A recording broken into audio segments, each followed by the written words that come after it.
This is Madia-as Digdigan Buenaflor, extending an invitation to each and every one of you everywhere.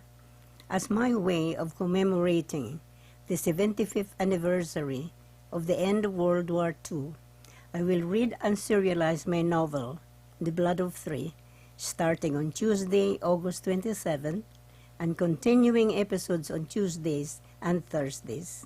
Follow the drama on my YouTube channel. May we forever exhale and inhale love and peace. I don't know. She was anxious but tried to cover it up. Something was not right. She could feel it, but she did not want to alarm her daughter. Maybe he met some old friends from Japan. I heard there were some new arrivals of soldiers from the adjoining province this morning. Oh yes, Daddy loves to talk with old friends, Joybill smiled. How he loves to talk about Japan. A few moments more and the tension became unbearable.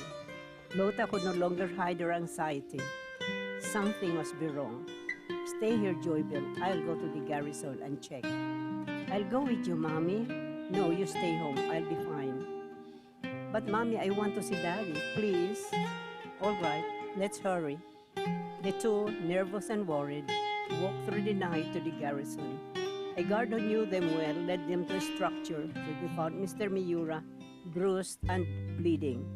Oh Lord, what have they done to you? Lota hugged her husband. Daddy, why did they hurt you? An outburst of laughter frightened them. Sergeant Hiroto stood before them, hands akimbo. Now you cannot deny this, he kicked Mr. Miura. You traitor to Japan, you have American and Filipino friends. She is my wife and she is my daughter, Mr. Miura explained, hoping that Sergeant Hiroto would now believe him, but also scared that he might hurt Lota and Joybill as well. Liar! Hiroto slapped him again, and blood oozed from his mouth. This was followed by another vicious kick which knocked Mr. Miura unconscious. A shrill shriek emanated from Joybill. Stop it! My dad is a good person. Why do you do this? You are both Japanese, she sobbed. Sergeant Hiroto looked at her instantly and closely. You, the same girl who lied to me this morning. You said those civilians farmers. We caught guerrillas among them. Oh no, there must have been a mistake. And this another mistake? The angry look in his face broke into a sarcastic smile. You only fool me once. Understand? I always right. This war, game for wise and clever people like me. Game of wits. It is gift to know truth from lie. You're still very young to outsmart me. Please believe me. My husband is a good man. He hasn't done you wrong, Lota explained. Please set him free. I do not believe he good Japanese. He gives food to the guerrillas. With bloodshot eyes, Sergeant Hiroto yelled at Lota, brandishing his swagger stick. Joybill was shaking with anguish as he greeted her father. Please let my husband go. He did not help the guerrillas. The food was for the children. I not pardon but Japanese. He must be punished. His voice rang with finality as he turned away when Lota crossed his path. My husband is a Japanese, but he is a good and kind-hearted husband. My husband is just doing what he can to help his fellow human beings, be it in time of war or peace. Is it a crime to feed those hungry children, those innocent children who suffer because of your war? Is it a grave offense to give them what you throw away? Lota became emotional. You also must have children back home, children who have only love and respect for you. Do you find yourself worthy of their love and respect? If your children were hungry like those sickly and malnourished children, would you not wish other people to feed them? Would you not thank a man who would defy danger just to relieve your children from hunger? Can you understand how it feels to be a parent? Lota's voice quivered and broke into sobs. Joybill was amazed and deeply touched by her mother's words. She had never heard her talk this way before, with so much passion. She had always been serene and composed. Joybill regarded her mother with admiration and respect. Silence followed. They waited. Sergeant Hiroto was still. His face was tense. his eyes unblinking and red. The strain of anger was no longer on his face. There was only the tightening of his muscles, pulled by his quivering tight lips. He stood there motionless, after listening to the tirades of a woman who had nothing but love for her husband, hungry children. He was silent, but his thoughts were far, far away, perhaps out to Japan, where his own children were. He was a soldier, and his training and discipline had been rigid and exacting to the extent, unfortunately, of robbing him of his feelings and numbing him, that he must have forgotten that he had a wife and small children at home who were unaware of what war had done to him. Without any word, Sergeant Hiroto walked away. Suddenly he turned and, still with a face devoid of emotion, spoke. "Go home, you idiots." Then he strode away. "Oh, Mommy, Mommy, you saved Daddy. You've saved him." Joybill ran to Lota, shaking and crying. "Help me with your daddy." These were the only words that came out from Lota, as he held her limp husband and gazed at his pale, bloody face. In that one split moment, Joybill witnessed an all-consuming love and devotion of a woman for the man she truly loved. Chapter 9.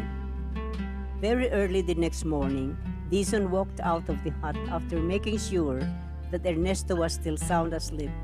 He looked around, trying to appear very casual, checking the guards, who were stationed at short intervals all over the camp. He had made an estimate of the number of guerrillas in that group, maybe over 100 based on the number of huts and what each could accommodate, most of these overflowing with occupants. After pacing back and forth in front of the hut, pretending to do his morning exercise, he succeeded in getting out of the clearing unnoticed and managed to survey the camp surroundings, taking every precaution not to attract the attention of the guards, who he knew were concealed in the thicket as well as on top of the trees. He committed to memory a mental picture of the entire camp and its surroundings, noting weak spots for possible target of attack and possible escape route when the need arose. He memorized every detail, then retraced his route as casually as when he went out. Whistling an unmelodious tune, he leisurely walked straight to their hut. Ernesto was by now standing by the door of the hut, hands akimbo and with a serious look on his face. "Good morning, sir." Dizon greeted Ernesto, throwing him a disarming smile. But Ernesto just nodded and remained silent, his mind obviously preoccupied with other matters. "The air out there is refreshing, sir," Dizon continued, trying to break the uncomfortable silence, indicating with one hand the direction outside the clearing. "Be more careful next time." Ernesto's face was still serious.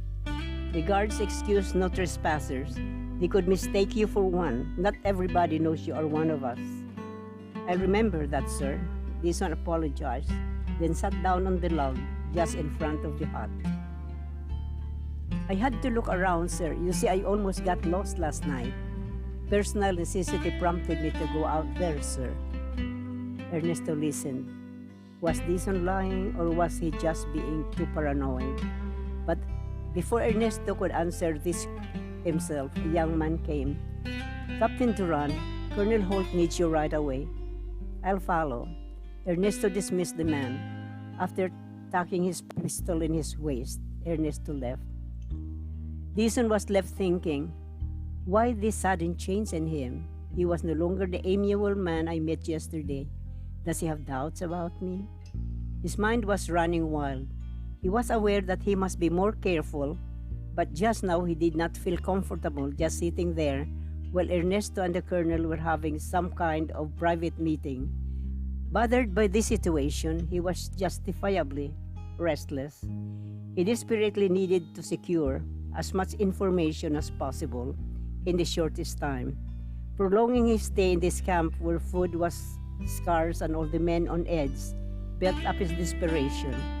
He thought fast on how to get near the hut of the colonel without arousing the suspicion of the guards, one of whom was in front of the hut and the other just a few feet behind it.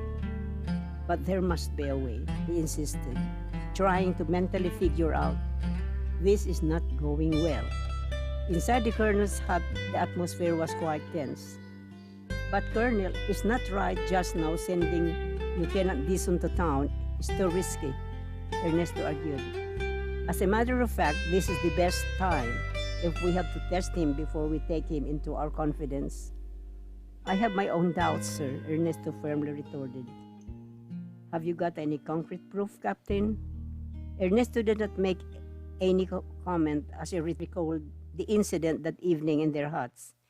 At about midnight, the creaking of the bamboo bench woke him up. Standing close to the wall was Dizon, peeping through an opening. Without reacting, Ernesto pretended to be asleep and waited.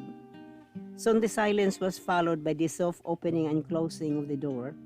Allowing a passage of time, he got up and looked through a small gap by the door. It was dark outside except for the light from the torches. Dizon was not in the clearing. Ernesto had no idea where he went. He wanted to search for him but decided against it. Anything could lead to a misunderstanding would not be to their interest. That prompted him to remain inside. His imagination was running wild over Dizon's strange behavior, but he decided to lie down and wait. By the time Dizon came back, he was already sound asleep. Well, the colonel waited for Ernesto's response, but he just shook his head, unable to give a categorical reply. I am sending Lieutenant Dizon to town this morning in disguise. He will be assigned to buy dried fish and sugar. The colonel continued. He would not know the way yet, sir. He'll get lost. Ernesto tried once more to dissuade the colonel, although he knew that it was not Dizon's getting lost which bothered him, but the fear that he might turn out to be a spy for the enemies. It was common knowledge that some Filipinos, in their desperations or in their hunger for power and easy access to riches, collaborated with the Japanese. He found Dizon's bravado a likely suspect. However, Ernesto knew he could not just tell the colonel of his suspicion until he had enough concrete proofs, as the colonel himself required. He remembered, too, the incident of the previous day. He had been very accommodating and unsuspecting all the way. In fact, he was too sympathetic of him on account of what happened to their unit. Yet he was sure that what he did was a good idea, as opposed to leaving him out there and taking the rest of his, perhaps surreptitiously following any of their men and giving away the site of their camp. Why was he all of a sudden being so paranoid? Of course, it never dawned on him that Colonel Help would give Dizon this assignment, or that he would have so much trust in Captain Mendez's man. Well, he just had to keep an eye on him. And so Dizon was assigned to buy some supplies from the town. He was provided with a guide up to a point, and from there left by himself to proceed to town. Learning of his assignment, Dizon could not help but feel the surge of adrenaline. Everything was happening just the way he envisioned it. From his simulated escape from the Japanese soldiers, his supposedly accidental encounter with Captain Duran, his acceptance into the guerrilla camp, his survey of the guerrilla hideout, and finally this trip to the town. Everything was going his way perfectly. Attired in an old man's clothing, Dizon wore a pair of Chip's eyeglasses and a beret hat over his disheveled hair. He successfully passed through all the checkpoints along the way without much problem. Feeling triumphant in being able to accomplish his mission, Dizon was about to take the road leading directly to the garrison's gate when he noticed an old beggar tailing him. He already sensed that he was being followed as soon as he entered the town. The figure of the man, although appearing bent and supported by a cane, reminded him of someone quite familiar. Suddenly, something hit him. Of course, regardless of the disguise, he recognized some of Captain Duran's mannerism. He smiled. He was still the smarter one. And now for the next move. Smoothly and casually, Dizon stopped, acting confused and lost. He had taken the wrong way, and so he turned at the next corner toward the marketplace. It was only then that Ernesto was able to relax and breathe a sigh of relief. He must have really gotten lost. He tried to justify Dison's behavior. Still, he did not relax his vigilance. From where he was, he saw Dison walk to a stall where sugar and other food supplies were sold. The elderly put together a number of goods into a jute bag, and away walked Dison. After all the scenario he wove, Ernesto decided it was just his overactive imagination playing on him, and followed Dison back to their camp without any further incident. As soon as Dison had gone, the elderly vendor looked around watchfully, then turned over the stall to his 9-year-old daughter. He hurriedly left for the garrison. In the office of Captain Tagore, the elderly vendor reported the information which Dison had given to him. Sergeant Mamoto, who was behind his desk, was an attentive and interested listener. The captain, a middle-aged officer, spoke in a low-pitched voice. "Go ahead. Lieutenant Dison wanted you to know that he located the guerrillas' camp and was taken in as one of them. He wanted to report here personally, but he suspected he was being followed. He did not want the guerrillas to find out about his identity." The elderly vendor continued. "He'll get in touch with you soon." "How about the plans of the guerrillas?" asked Captain Tagore. "He didn't tell me." "That's all." The captain picked out from his pocket several Japanese 100 bills and handed to the man. Thank you, domo arigato." The elderly vendor grinned greedily, snatching the paper money. Captain Tagore motioned Sergeant Mamoto to lead the vendor out. He then looked at his desk seriously, pondering the report he just received. The colonel should know this at once, he thought, and stood up and walked to the colonel's office. He was about to knock on the door when Sergeant Mamoto returned. The colonel stepped out earlier. "That's all right." Then he walked back to his desk, his mind preoccupied with the report. "You always give money to your spies?" Sergeant Mamoto's question came as a surprise to the captain. The captain nodded. "As a reward for their cooperation." "And you believe them?" "They do not lie, they need the money." "And that Lieutenant Dison, do you pay him too?" "His brothers and sisters are taken care of. He is a disciplined and loyal one." "But he is a Filipino," Sergeant Mamoto interrupted. "I doubt his loyalty in helping us Japanese." "What makes you say that?" The captain straightened up, waiting for the sergeant's reply. The captain was aware that Sergeant Mamoto often went out the garrison, so it was possible that he had come across some information concerning Lieutenant Dison.